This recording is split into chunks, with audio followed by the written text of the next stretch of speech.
مجھے صرف ایک بات ہے کہ میں تو ٹکر دیکھ رہا تھا، سچی بات ہے، بجلی کے ریٹس کے حوالے سے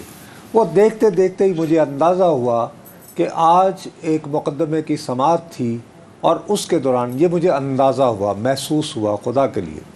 کہ چیف جسٹس صاحب ایک بینچ کی سماعت وہ کر رہے تھے، اس کو پریزائڈ کر رہے تھے، اور وہ برہم ہو گئے۔ کیا میرا یہ تاثر درست ہے؟ اور اگر وہ برہم ہوئے تو وہ قضیہ کیا تھا؟ مجھے صرف اتنا بتا دیں، میں نے آپ کے ساتھ آئینی اور قانونی بحث میں پڑھ کے کچھ سیکھنا نہیں ہے، مجھے صرف یہ خبر چاہیے کہ کیا واقعی وہ برہم ہوئے تھے؟ جی بالکل، آپ کا جو تاثر ہے وہ بالکل درست ہے۔ ہوا کچھ یوں کہ آج جو الیکشن ٹریبیونل سے متعلق سپریم کورٹ آف پاکستان میں ایک اہم ترین مقدمے کی سماعت تھی،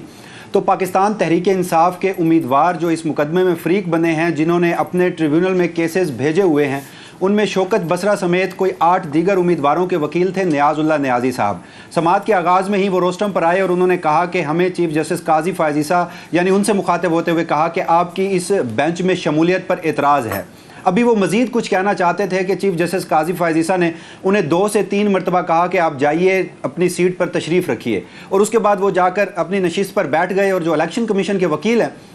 وہ اپنے دلائل مزید انہوں نے آگے جاری رکھنا شروع کر دیے۔ اب جب ہم کمرہ عدالت میں موجود تھے تو اس منظر کو دیکھ کر یہ بھی ہمیں لگا کہ یہ چیف جسٹس کے مزاج کے خلاف ہے۔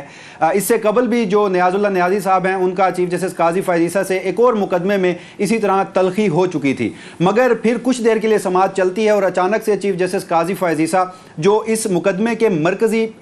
فریق بھی ہیں اور پاکستان تحریک انصاف کے امیدوار بھی تھے آزاد حیثیت میں، سلمان اکرم راجہ صاحب، انہیں روسٹم پر بلاتے ہیں اور ان سے پوچھتے ہیں کہ کیا آپ کو بھی میری بینچ میں شمولیت پر اعتراض ہے؟ تو سلمان اکرم راجہ صاحب نفی میں جواب دیتے ہوئے کہتے ہیں کہ انہیں کوئی اعتراض نہیں، جس کے بعد چیف جسٹس قاضی فائز عیسیٰ خاصے برہم ہو جاتے ہیں اور وہ اس اعتراض کو تشبیہ دیتے ہیں عدالت کو سکینڈلائز کرنے سے۔ وہ کہتے ہیں کہ پہلے بھی اس عدالت کو سکینڈلائز کیا گیا ہے، اب ہم قطعاً اس عدالت کو سکینڈلائز کرنے کی اجازت نہیں دیں گے۔ ایکسکیوز بھی ایک منٹ وسیم بھائی پلیز،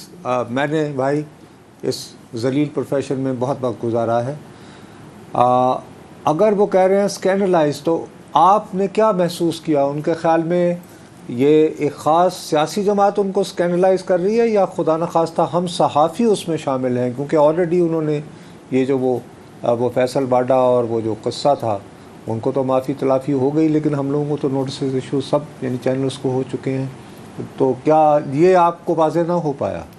دیکھیے، میڈیا سے تو چیف جسٹس کا جو گلہ ہے وہ خاصا زیادہ بھی ہے اور اس کا اظہار وہ گاہے بگاہے کرتے بھی رہتے ہیں، مگر آج جس کانٹیکسٹ میں انہوں نے بات کی تو محسوس یوں ہو رہا تھا کہ پاکستان تحریک انصاف اکثر میڈیا اور سوشل میڈیا پر چیف جسٹس کے اوپر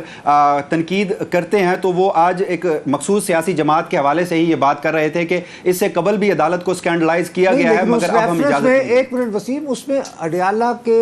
یعنی قیدی کا بھی تو ذکر آیا ایک موقع پر یا نہیں؟ بالکل ایسا ہی ہوا، جب نیاز اللہ نیازی صاحب سے بار بار پوچھا گیا کہ آپ نے اب سے قبل جب یہ 2 رکنی بینچ تھا تب بھی میں اس بینچ میں شامل تھا تو آپ نے اعتراض نہیں کیا، اس کیس میں اس سطح پر اعتراض کر کے آپ اس کیس کو خراب کرنا چاہ رہے ہیں، جس پر نیاز اللہ نیازی صاحب نے کہا کہ صرف مجھے اعتراض نہیں ہے، ایک شخص جو جیل میں بیٹھا ہے وہ بھی آپ پر اعتراض کر چکا ہے۔ تو چیف جسٹس قاضی فائز عیسیٰ نے ان سے کہا کہ وہ جس شخص کا آپ نام لے رہے ہیں جو جیل میں بیٹھا ہے، یعنی انہوں نے عمران خان کا نام لیا، پکارا نہیں، صرف اتنا کہا کہ جن کا آپ نام لے رہے ہیں، تو ان سے کہا کہ وہ ایک مقدمے میں